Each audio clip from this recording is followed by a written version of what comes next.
Now, in the spirit of this partnership, let me now pull together the 4 interrelated attributes of a student-centric, values-driven education to comment on the vexing issue of homework, examinations, and stress. One mother told me recently, said, "Mr. Heng, there's not a mother in Singapore who is not stressed about her child's education." And so, indeed, some dads too. And the more I hear about this, the more stressed I become. I spent the last 1 year or so discussing with our educators, parents, and students.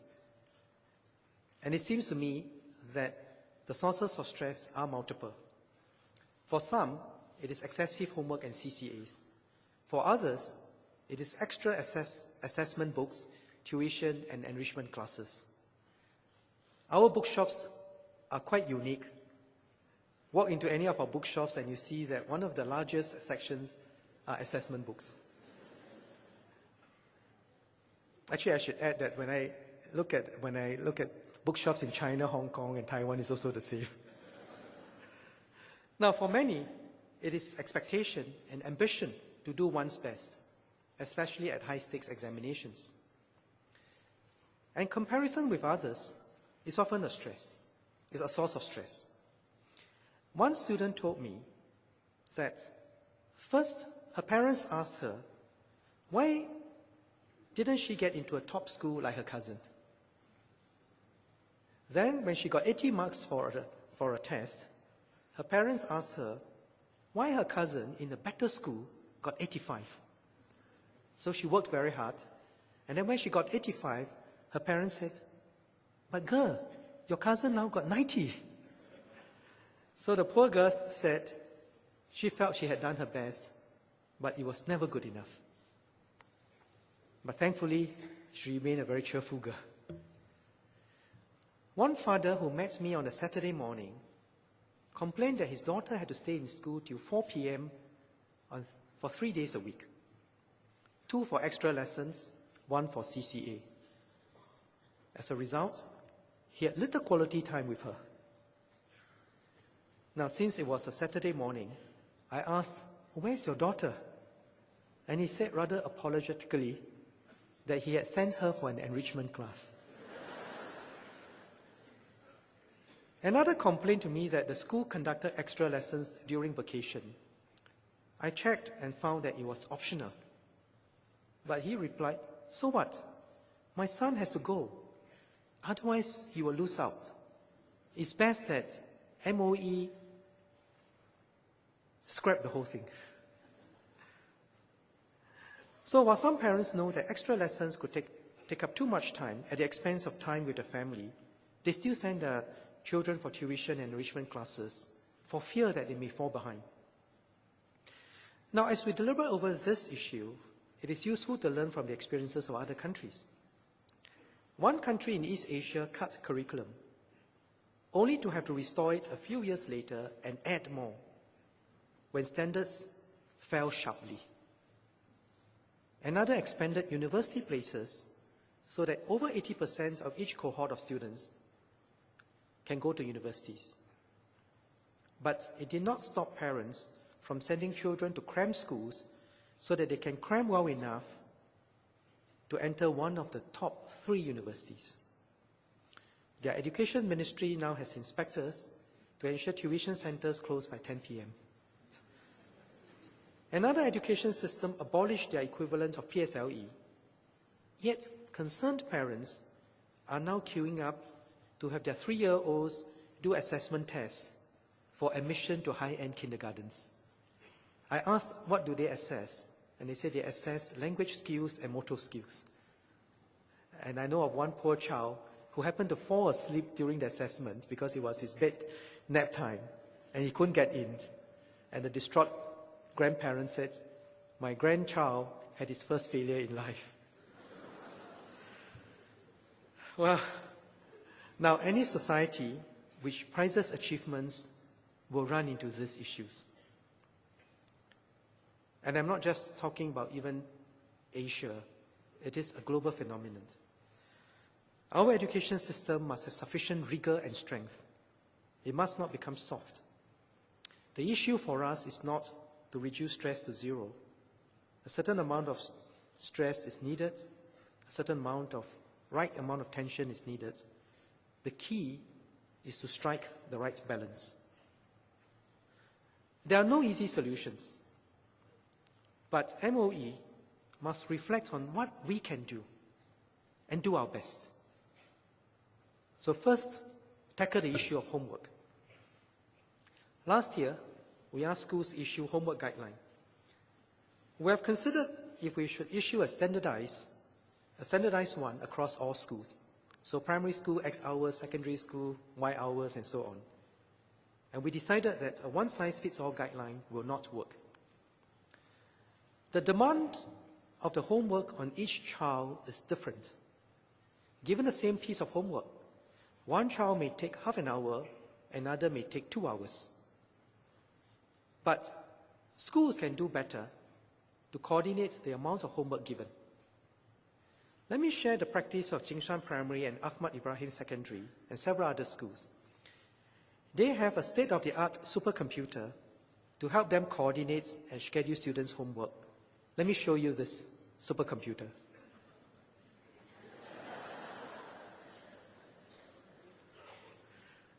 It is a homework board at the back of the classroom.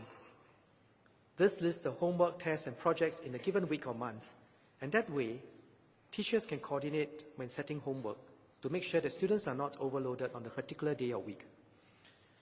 They also get students to update their individual student handbooks daily, so parents know how much homework they are given, and the students learn how to manage their time, which by itself is an important life skill. So these are good practices to manage and coordinate the overall amount of homework given to students. And schools, I encourage schools to make this more visible to parents going forward. Now, I want to emphasize that schools should not be apologetic about giving homework. The studies on this are clear. Homework reinforces learning and deepens understanding. But it does not mean that more homework is always better. As in many things in life, if we overdo it, it can be harmful. So as a fraternity, let us see how we can improve the quality of homework so that we can use homework to assess if students have learned well and the areas where we need to reinforce the learning.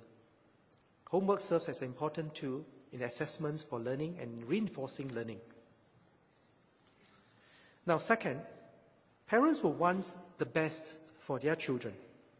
We cannot stop this, nor should we.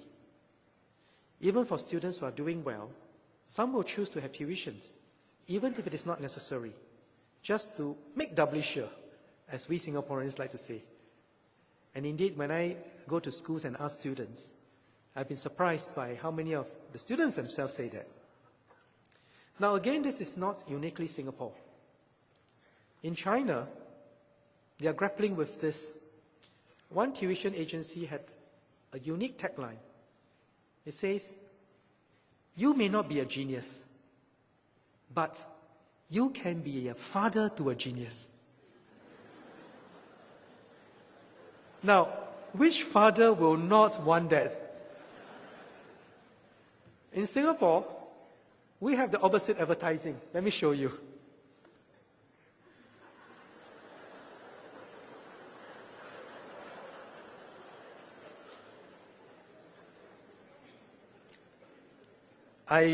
We blanco off the name, the telephone number below just in case. I mean, well,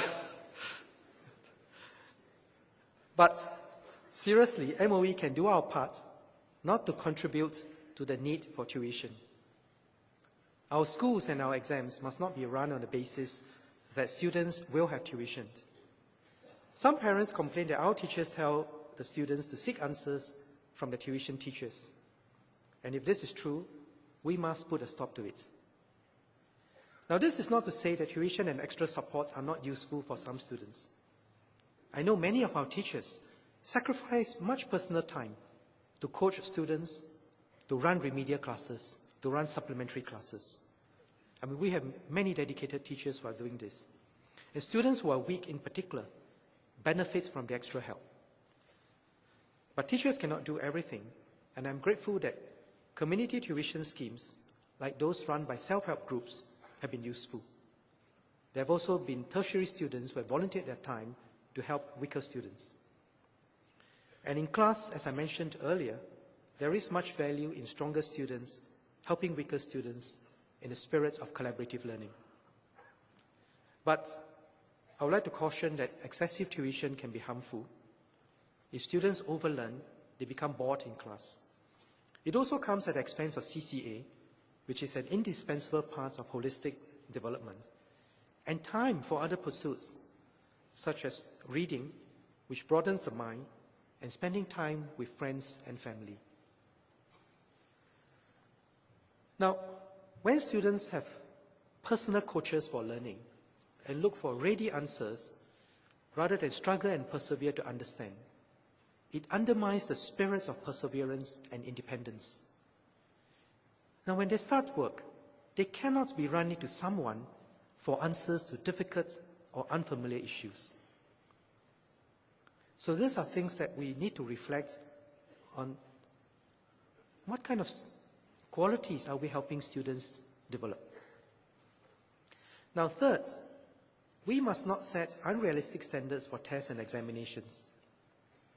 Anecdotally, some parents have told me that their schools seek to send a message to wake up their students who are underperforming and thus set a harder test for exams. We should not do this. Assessment standards must be appropriate. Studies show that setting tests that are too difficult often does not benefit students. It discourages them, and they may lose interest in learning. So we will be studying how the level of difficulty of the assessments in our education system can be pitched appropriately, and how we can provide better support to schools in setting questions.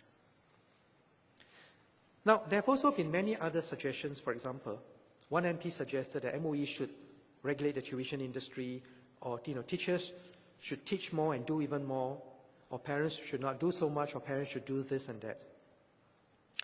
Each of these supposed solutions place added expectations on overworked teachers to do more, or on parents to do things which they do not believe in. MOE must do our part, but it is important for us to not just tackle the symptoms. This is a complex subject, tied very much to our expectations and our values as a society. So we need to study this more deeply. But as a first step, I think it's important for us to take a step back and get to the crux of the issue and consider what really matters. I now like to suggest that for discussion, that what really matters are what are the attributes that will enable our children to succeed in life, fulfill their potential, and realize their expectations. What are our values and ideals as a society? And how can our education system help us get there?